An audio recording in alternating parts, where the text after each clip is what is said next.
Double ड्रामे का episode number 37 start करते हैं, जहां हम देखते हैं कि जो जिंगवई होता है ना वो इंतजार कर रहा होता है और उसके आदमी को छोड़ दिया गया होता है, यानी कि शाहजू को छोड़ा गया होता है। तो वो आता है तो जिंगवई पूछता है कि क्या तुमने वहाँ पे कुछ बताया। वो कहता है कि नहीं, मैंने कुछ भी नहीं बताया, कुछ भी नहीं उगला है। जितना पूछा गया था मैंने हर सवाल का गलत ही जवाब दिया, मतलब कुछ भी मुझसे उगलवा नहीं पाया। बोलो। वो कहते हैं कि हाँ, तुमने बहुत अच्छा किया और निश्चित रूप से तुम आगे एक अच्छी और लग्जरियस लाइफ जियोगे। जिसके बाद से हम देखते हैं कि जो ली जोंगनान होता है ना वो लीजिंग की क्लास लगाता है। कहता है कि तुम दिन भर कहाँ थे, तुम्हारी राजकुमारी तुम्हें ढूंढ रही थी। वो कहता है कितने सारे नौकर हैं, चाकर हैं और फिजिशियन भी तो आसपास घूमते रहते, तो उससे मेरी क्या जरूरत है। तो लीजिंग कहते हैं कि देखो, तुम्हें पता है ना कि तुम प्रिंस कॉन्सर्ट बन गए हो, तो तुम्हें उसका ध्यान रखना होगा। अगर तुम ऐसा नहीं करते हो तो राजकुमारी गुस्सा हो जाएगी। तुम्हें पता है ना वो कितनी नकचिड़ी है। तो लीजिंग कहता है पिताजी आपको मेरी बात माननी होगी। तो यहाँ पे जो उसके पिता होते हैं ना वो ली जोंगनान, वो कहते हैं कि तुम क्या पागल हो, मैंने कहा ना कि राजकुमारी को गुस्सा नहीं दिलाना है। जिसके बाद उसके पिता उसको डांट वाट लगा के वहाँ से चले जाते हैं। लीजिंग यहाँ था राजकुमारी को पूछता है कि क्या हुआ राजकुमारी, आप मुझे ढूंढ रही थी। तो वो कहता है कि तुम प्रिंस कॉन्सर्ट हो, तुम्हारी हिम्मत कैसे हुई ऐसा मुझे छोड़कर जाने की, मुझे किसी की चीज़ की जरूरत होती। तो वो कहता है कि नौकर चाकर हैं, आपके साथ फिजिशियन है तो आपके ख्याल रख लेंगे, आपके बच्चे के लिए ये सब कुछ सही है ना। तो वो कहती है कि मेरे बच्चे के लिए तुम भी तो सही हो, तुम तो इसके मतलब इसके होने वाले पिता हो ना, मतलब सब जानते हैं, तो तुम्हें मेरा ख्याल रखना होगा। आखिर तुम प्रिंस कॉन्सर्ट हो, तुम्हें मुझे सर्व करना चाहिए। वो कहता है कि माफ़ कीजिएगा, मैं बहुत ही ज़्यादा मैसी हूँ, अगर आपको सर्व करने लगूँ तो शायद मैं कोई गलती कर बैठूँ। वो कहती है लेकिन तुम्हें सीखना चाहिए। उसके बाद से नौकरानी से कहती है कि जाओ एक बकेट लेकर आओ और इसे बोलो ये पानी लाकर मेरा पैर धुले। जिसके बाद से हम देखते हैं कि जो लीजिंग होता है ना वो बहुत ही ज़्यादा गुस्से में होता है और वहाँ से बकेट लेकर जा रहा होता है पानी लाने के लिए। जिसके बाद से राजकुमारी अपने नौकरानी से कहती है कि कल इसने मुझे कैसे धमकाया था, तो इसे अपने मुट्ठी में रखने के लिए ऐसे धमकाना तो जरूरी है। अगर मैं ऐसा नहीं करूँगी तो ये सर पे चढ़ के नाचने लगेगा। सीन यहाँ से कट होता है आगे की सीन। हम देखते हैं जंगली को जो कि पहुँचती है ड्यूक्सू के निवास में, और ड्यूक्सू के निवास में वो जाती है अपने भाई के पास और उसे कुछ मिठाइयाँ देते हैं। वो कहती है कि आखिर ये शाओहेंग को क्या हुआ, मतलब ड्यूक्सू को क्या हुआ, वो बाद में दिखाई नहीं दे रहे। वो कहता है क्या तुम्हें पता नहीं है कल कितना ज़्यादा रायता फैल गया, उसके दादाजी अगर ना आते तो सब कुछ बचा नहीं पाते और बहुत ज़्यादा प्रॉब्लम हो गई थी। तो वो बताती है कि अच्छा ऐसा क्या हुआ। वो कहती है कि और ड्यूक्सू को भी इस कमरे में नज़रबंद कर दिया गया है 2-3 दिनों के लिए एम्पीरियर की वजह से। वो कहती है क्या, और मिठाई उठा के वहाँ से जाने लगती है। तो उसका भाई कहता है कि मिठाई मेरे लिए था ना, दे दो। वो कहती है कि नहीं मैं तुमसे बाद में मिलूंगी और ड्यूक्सू के पास जाती है। जिसके बाद हम देखते हैं कि बाहर जो सैनिक होते हैं उनसे कहती है कि मुझे अंदर जाना है ड्यूक्सू को खाना देने के लिए। तो वो सैनिक जो होते हैं अंदर जाने देते हैं। वो जाती है और कहती है कि आखिर बताओ, मुझे पता है कि तुम इतनी आसानी से गिरफ्तार तो हो नहीं सकते, तो मतलब इसमें भी तुम्हारी कोई चाल होगी। तो वो बताता है कि हाँ दरअसल बात यह है कि ये चाल सफल हुई है। तो वो कहती है क्या महाराज के साथ तुम्हारी लड़ाई हुई। वो कहती है कि हाँ।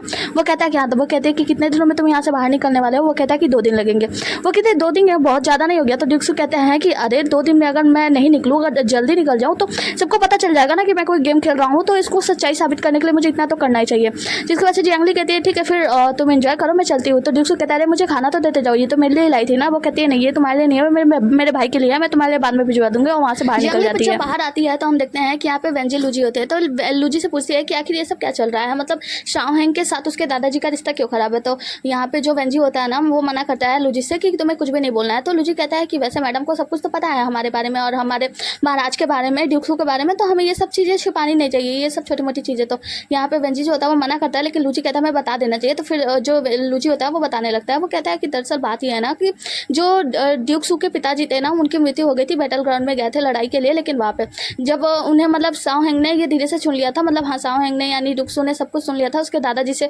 उसके एक साथी ने बताया था कि जो उनकी मृत्यु हुई ना वो बैटल ग्राउंड में हुई है, लेकिन जब वहाँ से बाहर आ रहे थे तब कुछ सैनिकों ने उनका रास्ता रोक लिया और उसे जान से मार दिया। तो यहाँ पे उनके दादाजी सुनते हैं और फिर सच्चाई का पता लगाने के लिए भी कहते हैं, लेकिन वो मजबूर होते हैं क्योंकि हम देखते हैं कि जिस दिन उसके पिता की लाश लाई गई होती है वहाँ पे सारे रिचुअल्स किए जा रहे होते हैं। वहाँ पे एक सैनिक आता है और कहता है कि आपको हमारे साथ आके हमारे लियोंग्यू आर्मी को लीड करना होगा, क्योंकि अब हमारे आर्मी को लीड करने के लिए कोई नहीं है। आपके बेटे इस आर्मी को लीड करते थे, अब उनकी मृत्यु हो गई है तो आपको आके लीड करना चाहिए। जिसके बाद से जो दादाजी होते हैं ना वो कुछ फिसी पाते हैं कि अगर मतलब उन्होंने इन्वेस्टिगेशन कराया तो ड्यूक्सू की जान का खतरा होगा, मतलब जो ड्यूक्सू को मारा जाएगा। इसीलिए उन्होंने इस इन्वेस्टिगेशन को आगे नहीं बढ़ाया था ताकि वो ड्यूक्सू को नुकसान ना पहुंचा सके, और उन्होंने इस इन्वेस्टिगेशन को रोक दिया था और खुद जाकर उसके लीड करने लगे थे उस लियोंग्यू आर्मी को। तो यहाँ पे जो ड्यूक्सू होते हैं ना छोटे से, वो कहते हैं कि आपको सच्चाई का पता लगाना चाहिए अपने दादाजी से लड़ते हुए, कि आपने सच्चाई का पता नहीं लगाना चाहिए। तुम तो खुद मेरे पिता के कातिल हो और तुम जाके लियोंग्यू आर्मी को लीड कर रहे हो। तुम यही चाहते थे ना कि मेरे पिता के मारने के बाद तुम आर्मी को लीड करो, इसीलिए तुमने ये सब खेला।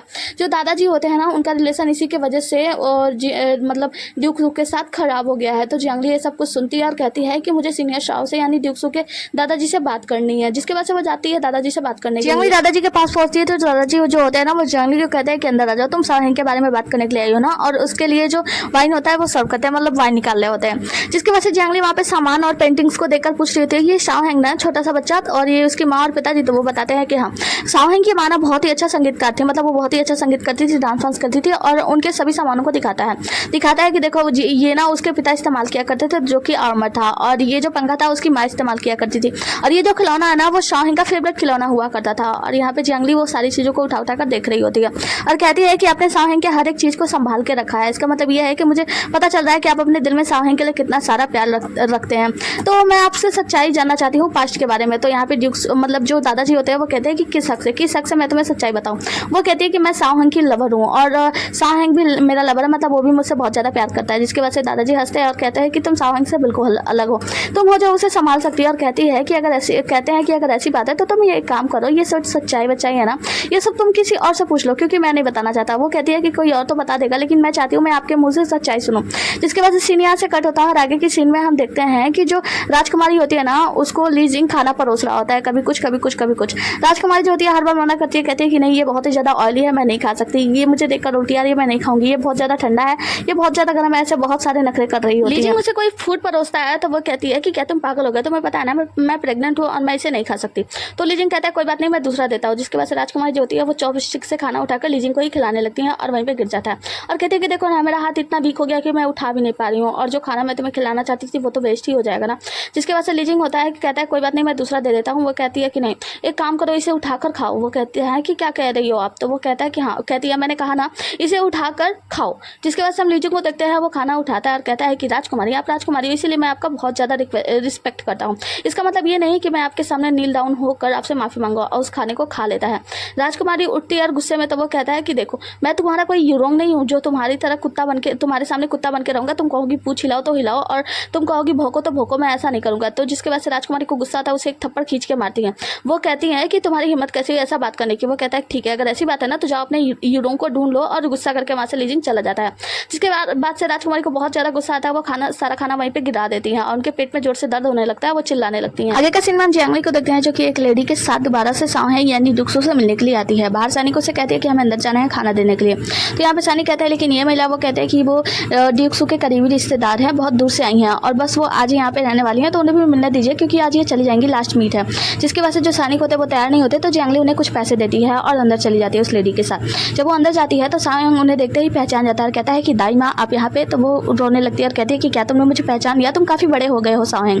तो वो कहता है कि हाँ मैंने पहचान लिया, आखिरकार मेरे माता पिता के जाने के बाद आपने ही मेरी सेवा की थी, आपने मेरी रक्षा की थी, मेरी जान बचाई थी और आप मेरी बहुत ज़्यादा सेवा किया करती थी, मेरी देखभाल किया करती थी। वो कहती है कि बेटा तुम्हें याद है तुम एक बार बहुत ज़्यादा बीमार पड़ गए थे। तो वो कहते हैं कि हाँ मुझे याद है। वो कहता है कि वो सब जब तुम बीमार पड़े थे ना तब मैंने ही तुम्हें जहर दिया था। तो वो कहता है कि आप ऐसे कैसे बातें कर सकती है दाई माँ। तो वहाँ पे घुटनों के बल बैठ जाती है, कहते हैं कि मुझे माफ़ कर दो यंग मास्टर, ये सब मेरे ही कारण हुआ था, मैंने आपको जहर दे दिया गया था और आप बहुत ज़्यादा बीमार हो गए थे। जब आप ठीक हो गए तो वो फ्लैशबैक याद करके बताती है कि जो दादाजी थे उन्होंने कहा था कि क्या शाओहेंग ठीक है। तो वो कहती है कि हाँ वो अभी ठीक है मास्टर। तो वो बोलते हैं कि तुमने उसे जहर देने की हिम्मत कैसे की। तो वो घुटनों के बल बैठ जाती है, कहती है कि मुझे माफ़ कर दीजिएगा, मेरे बच्चे को उन लोगों ने किडनैप कर लिया, उन लोगों ने शाओहेंग को जहर देने के लिए कहा था। जहाँ पे दादाजी ने कहा था इससे कि तुम यहाँ से कहीं दूर चली जाओ, और यहाँ पे दादी माँ मतलब जो दाई माँ होती हैं वो बता रही होती है कि शाओहेंग को कि यंग मतलब जो मास्टर हैं मतलब बूढ़े मास्टर ओल्ड मास्टर उन्हें पता चल गया था, तो उन्होंने मुझे शहर से दूर भेज दिया ताकि वो मुझे प्रोटेक्ट कर सके, और तुम्हें प्रोटेक्ट करने के लिए ही उन्होंने तुम्हें उस इन्वेस्टिगेशन में नहीं घुसाया। तो वो कहता है कि क्या ये सच है। तो वो बोलते हैं कि हाँ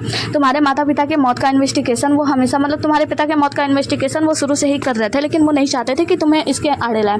ड्यूक्सू कहते हैं कि तुम झूठ भी तो बोल सकती हो। यहाँ पे जियांगली कहती है कि मतलब जियांगली से कहते हैं कि ये सब नाटक भी तो हो सकता है। तो जियांगली कहती है नहीं, अगर तुम्हें ऐसा लगता है कि ये नाटक है तो तुम एक काम करो, अपने दादाजी के रेजिडेंस में जाओ, वहाँ पे मिलो, तुम्हें खुद सच्चाई पता लग जाएगा मतलब कि वो तुमसे प्यार करते हैं या नहीं। तो यहाँ पे शाओहेंग को चिंता होती है, तो जो जियांगली होती है वो कहती है तुम्हें चिंता करने की कोई ज़रूरत नहीं है, मतलब क्या हो रहा है क्या नहीं हो रहा है इन सब कोई बातें छोड़ो, जब तुम यहाँ से छूटोगे ना तो तुम दादाजी के पास जाना, तुम्हें सच्चाई का पता लग जाएगा खुद ब खुद। आगे हम प्रिंसेस को देखते हैं जो कि डॉक्टर जांच कर रहा होता है। वो कहती है मेरा बच्चा ठीक तो है ना। डॉक्टर कहता है कि आप चिंता मत कीजिए, पहले मुझे जांच करने लेने दीजिए पूरी तरीके से, तब मैं आपको बताता हूँ।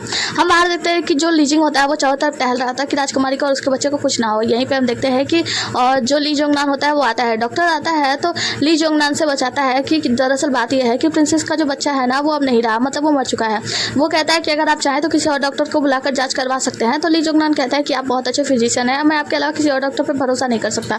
जिसके बाद से ये बहुत ही ज़्यादा चिंतित होता है कि अब राजकुमारी का क्या होगा। डॉक्टर कह के चल जाता है कि आपको उसके इमोशंस का ध्यान रखना होगा। दूसरी तरफ हम लीजिंग को देखते हैं जिसकी हालत ख़राब होती है कि अब मेरा क्या होगा। उसके पिताजी उसे घूर कर देखते हैं हैं। सीन यहाँ से कट होता है आगे की सीन में हम साओ के दादाजी को देखते हैं, जहाँ पे साओ हैंग उनसे मिलने के लिए आया होता है। यहाँ पे जियांगली भी आई होती है और ड्यूक्सू से कहती है कि आपको दादाजी से अकेले में बात करनी चाहिए, फिर वहाँ से बाहर चली जाती है। जिसके बाद से ड्यूक्सू जो होते हैं वो अंदर जाते हैं कुछ सामानों को, मतलब वो पेंटिंग्स और वो जो खिलौने ड्यूक्सू के होते हैं उनके पापा जी के मतलब गेम वगैरह सब कुछ वो देख रहे होते हैं और कहते हैं कि ये सब क्या है, ये वही पेंटिंग है ना।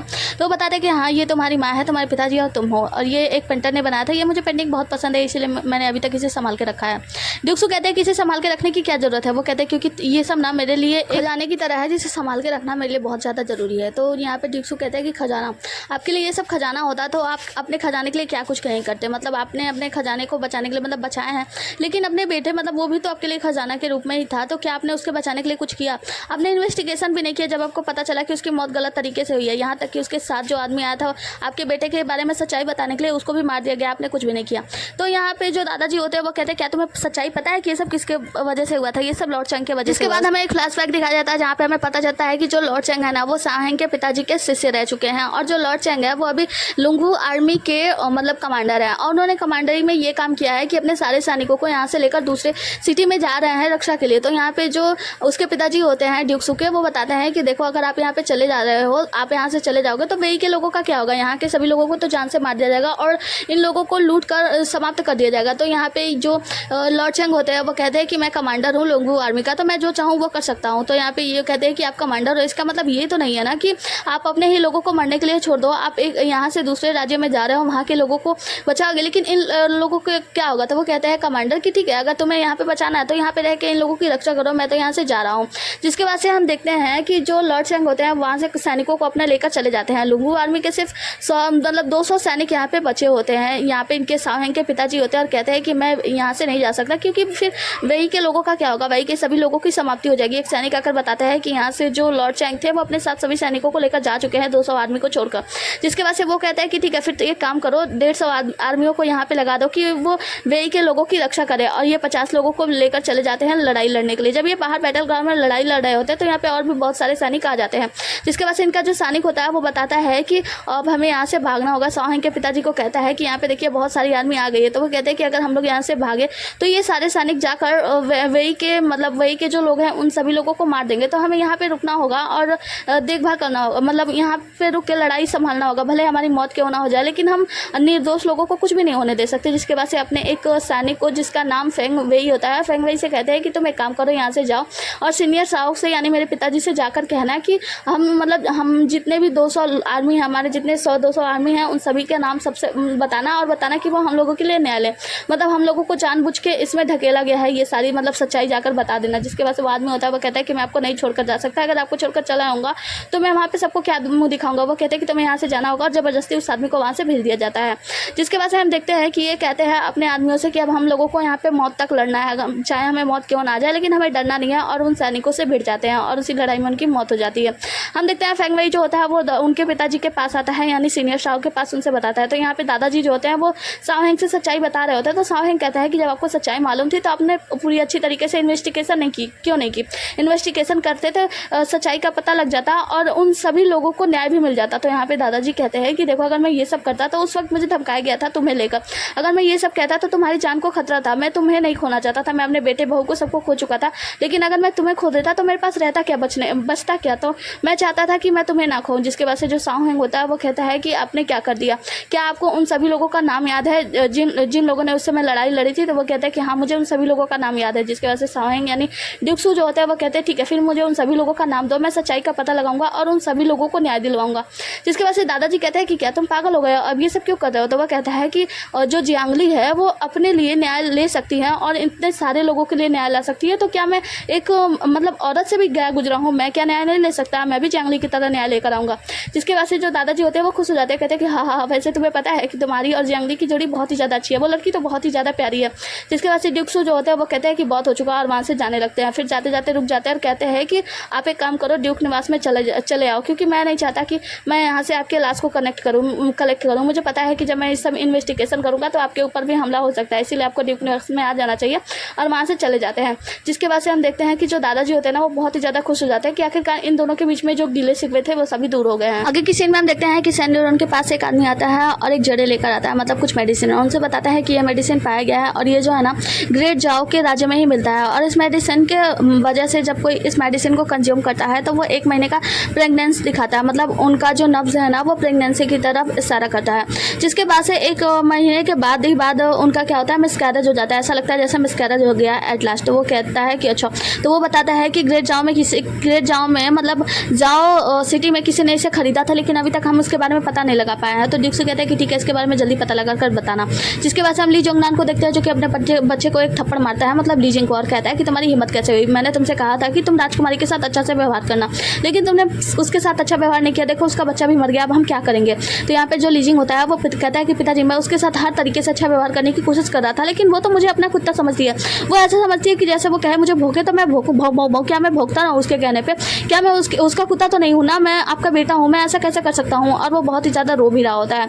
ली जिंग कहता है, मतलब जो ली जोंगनान कहता है कि अब मैं क्या करूँगा, उसका बच्चा तो मर गया है और वो उसके गुस्से को कोई संभाल नहीं सकता, मतलब वो कुछ भी कर सकती है। जिसके बाद से ली जिंग जो होता है वो कहता है कि पिताजी आप चिंता मत करो, मैं जाके उससे माफ़ी मांगूंगा। और बहुत ही ज़्यादा रो रहा होता है कि मैं राजकुमारी के साथ कितना भी अच्छा व्यवहार करने की कोशिश करूँ, लेकिन राजकुमारी तो इतना ज़्यादा एरोगेंट है। जिसके बाद से वो जाता है और राजकुमारी से माफ़ी मांगता है, कहता है कि मैं माफ़ी मांगता हूँ, प्लीज़ मुझे माफ़ कर दीजिए। तो राजकुमारी कहती है कि तुमने मेरे बच्चे को मार दिया, क्या तुम्हें क्या लगता है तुम मुझसे माफ़ी मांगोगे तो मैं तुम्हें माफ़ कर दूंगी? नहीं, मैं जान के बदले जान लूंगी। जिसके बाद से हम देखते हैं कि ली जोंगनान आता है, कहता है कि प्लीज़ राजकुमारी मेरे बेटे को माफ़ कर दीजिए, मेरा जो छोटा बेटा जो कि अभी मॉन्क बन चुका है, यानी वो एक मंदिर में है, प्लीज़ अब मेरे इस बेटे को माफ़ कर दीजिए, अगर ये भी चला जाएगा तो मेरे पास कुछ भी नहीं रहेगा। तो राजकुमारी कहती है मैं तुम दोनों की जान ले लूँगी, तुम दोनों ने मिलकर मेरे बच्चे को मार दिया, मतलब तुम्हारी हिम्मत कैसे हुई ऐसा करने की। जिसके बाद से जैसे वो राजकुमारी अपनी तलवार लेकर इन दोनों के पास आगे बढ़ती है मारने के लिए, तभी हम देखते हैं कि जो ली जोंगनान होता है ना वो अपने सैनिकों को बुला लेता है और कहता है कि राजकुमारी तुम्हारी हिम्मत कैसे हुई मेरे बेटे पर हमला करने की। और वो सैनिक आकर राजकुमारी और उन सभी लोगों को लाइन से घेर लेते हैं और कहते हैं कि तुम लोगों को मैं मार डालूंगा। जिसके बाद से हम देखते हैं कि यहाँ पे सनी देओल पहुंचता है और कहता है कि तुम लोग शांत हो जाओ, ये सब ट्रैप है एक। तो राजकुमारी कहते हैं कैसा ट्रैप? तो सनी देओल कहते हैं कि ली जोंगनान जल्दी से अपने सैनिकों को बाहर भेजो, और वहाँ से सारे सैनिक बाहर चले जाते हैं। जिसके बाद से जो सनी देओल होता है वो बताता है कि राजकुमारी ये एक दवाई है, जिस दवाई को खाने के बाद ऐसा लगता है कि कोई भी 1 मंथ का प्रेग्नेंट है। वो कहती है कि क्या मतलब? तो वो कहता है कि हाँ तुम्हारे किसी खाने में मिलाकर दिया गया था। वो कहती है कि नहीं, जैसा मैंने आज तक खाना खाया उसमें कभी भी मुझे कोई भी बदलाव नहीं दिखा टेस्ट में, मतलब हमेशा टेस्ट सेम ही होता था। जिसके बाद से वो कहते हैं कि और रानी ली के बर्थडे का क्या, उस दिन जब तुमने कुछ कंज्यूम किया था, कुछ खाया पिया था, वो कहती है तो वो याद करती है कि हाँ उन्होंने मुझे कोई वाइन दी थी पीने के लिए, शायद इसी वजह से। हम देखते हैं कि जो राजकुमारी होती है वो याद करती है कि कैसे मैडम ली उसे वाइन पीने के लिए बार बार फोर्स किए जा रही थी। जिसके बाद से वो याद करते हुए बहुत ही ज़्यादा सैड हो जाती है कि ये सब बच्चा सच नहीं था। जिसके बाद से हम ली जिंग को देखते हैं जो कि हंसता है, और राजकुमारी जो होती है वो कहती है कि आखिर ये सब कैसे हो सकता है। तो यहाँ पे सनी देओल जो होता है वो राजकुमारी को संभालता है और कहता है कि देखिए आपको गुस्सा नहीं करना चाहिए। जिसके बाद से ली जोंगनान राजकुमारी से माफ़ी मांगता है, कहता है कि प्लीज़ माफ़ कर दीजिए, ये सब आपको पता चल गया ना कि हमारे कारण नहीं हुआ। वो कहती है कि तुम लोग चले जाओ यहाँ से, और गुस्से से बाहर निकाल देती है। जिसके बाद से हम राजकुमारी को देखते हैं वहीं पे रोने लगती है और कहती है कि आखिर वो मेरा बच्चा था, मतलब वो मुझे ऐसा लगा कि हेवन से मिला हुआ एक तोहफा था। यहाँ पे सनी देओल जो होता है वो कहता है कि शाओ फैंगफेई का ये सब उन लोगों का चाल था, आपको चिंता करने की कोई भी जरूरत नहीं है राजकुमारी, फ्यूचर में हम और भी बच्चे पैदा कर सकते हैं। जिसके बाद से हम राजकुमारी को देखते हैं, वो रोने लगती है, अपने नौकरानी से कहती है कि जाकर कहो मिस्टर चैंग जो है ना, राजा चैंग, उन्हें एक पत्र भिजवा दो और कह दो कि वो अपने सैनिकों को तैयार कर लें। उसके बाद से वो रोने लगती है और मतलब सनी देओल के ऊपर ही अपना सर रखे और कहती है कि मैं कभी कोई बच्चे की माँ बन ही नहीं सकती। बैंक सिटी का दिखाया जाता है जहाँ पे हम देखते हैं कि सैनिकों को ना घुटनों के बल बैठाया गया होता है और यहाँ पे राजा चैंग आते हैं और यहाँ पे बहुत सारे गाँव के लोग भी होते हैं और ये कह रहे होते हैं इन सारे लोगों को मार दिया जाए। जिसके बाद से राजा चैंग आते हैं, सबको शांत कराते हैं, कहते हैं कि ये ड्यू सिटी के आदमी है, मतलब जर्नल हैं और उनके कुछ लोग हैं, उनके कुछ लूटे गए सामान है, जिसे मैं चाहता हूँ कि आप लोग आपस में बांट ले। और ये लोग आप लोगों को बहुत ज़्यादा परेशान किए हुए थे ना दाई कंट्री के लोग, तो इसीलिए इन लोगों को मौत के घाट उतारा जाएगा। यहाँ पे सभी लोग कहते हैं कि हाँ इन्हें मौत के घाट उतार दो और राजा चैंग आप बहुत ही ज़्यादा बेस्ट है, राजा चैंग ही बेस्ट है। यहाँ पे हम देखते हैं कि राजा चैंग इन सभी मतलब बैंक सिटी के लोगों का ना विश्वास जीत रहे होते हैं। अगली बार राजा चैंग ना इन बैंक सिटी के लोगों को ही मरने के लिए छोड़कर चले गए थे, शाओ हेंग के पिताजी के मतलब शाओ हेंग के पिताजी को छोड़कर। जिसके वजह से शाओ हेंग के पिताजी ने यहाँ के लोगों की जान बचाई थी, लेकिन इन लोगों को तो कुछ पता ही नहीं होता है। हम देखते हैं कि जो राजा चैंग होता है ना वो अंदर अपने घर पे मतलब अपने जो महल वाल होता है वहाँ पे जाते हैं और उनका जो सैनिक होता है ना वो आकर उन्हें बताता है कि हम लोगों ने सारी तैयारी कर ली है। जिसके वजह से वो एक लेटर पढ़ते हैं और वो देते हैं अपने आदमी को। उनका आदमी पढ़ता है और कहता है कि क्या लुंगू आर्मी हम अब हमारे अंडर में है? वो कहते हैं कि हाँ हमारी मतलब मेरी बहन जो है उसने अच्छा काम किया है और लुंगू आर्मी का मतलब हेड वो बन गई है, मतलब अभी उसके पास उसका फिस तिलिस्मान है। जिसके बाद से वो कहते हैं कि अब अपने आर्मी को तैयार कर लो, हम लोग जल्दी ही सरप्राइजिंगली मतलब एम्पायर के ऊपर हमला कर देंगे। जिसके बाद से हम देखते हैं कि वो याद करता है और बताता है कि जब इसके मास्टर यानी ड्यूक्सू के जो पिताजी थे ना वो उस वक्त रक्षा कर रहे थे जब ये मारने के लिए गया था छोटे से राजा को, तो ड्यूक्सू के पिताजी ने रोक लिया था और वो कहते हैं कि हम लुंगू आर्मी के लोग हैं, हम ऐसे किसी को अंदर नहीं जाने जाने दे सकते हैं। तो राजा चैंग ने कहा था कि वो छोटा सा बच्चा वो एम्पायर बनने जा रहा है, क्या वो उस देश के कार्यभार को संभाल पाएगा, इसलिए मैं चाहता हूँ उसे मार दिया जाए, जिसकी वजह से मैं राजा बन जाऊँगा। लेकिन ड्यूक्सू के पिताजी ने मना कर दिया था ये कह के कि हम लोगों की आर्मी है और हम आपको इस तरीके से अंदर नहीं जाने दे सकते, और इस वक्त उन्होंने इसके काम को असफल कर दिया था। वो हंसता है, मुस्कुराता है और कहता है कि मेरे टीचर ने उस वक्त तो मुझे रोक लिया था, लेकिन उसे पता नहीं है इस बार तो अब उसका पूरा मतलब कार्यभार जो है वो मेरे हाथ में ही आ गया है, मतलब लोगोंगू आर्मी ही मेरे हाथ में आ गई है, अब मैं कुछ भी कर सकता हूँ। अपने सैनिकों से कहता है कि अब तुम लोग लग्जरियस लाइफ जीने के लिए तैयार हो जाओ, जल्दी से अपने आर्मी को तैयार कर लो और जल्दी से हम सरप्राइजिंगली उन लोगों के ऊपर हमला कर देंगे और सबको खत्म करके मैं खुद राजा बन जाऊंगा, उसके वजह से तुम लोग एक लग्जरियस लाइफ जियोगे। जो सैनिक लोग होते हैं ये सभी लोग राजा की बातों में तो पूरी तरीके से आ ही चुके होते हैं। कहते हैं कि राजा चैंग आप जैसा कहेंगे हम लोग वैसा ही करेंगे, हम सब मिलकर आपका साथ देंगे और आपको राजा बनाने में आपकी मदद करेंगे।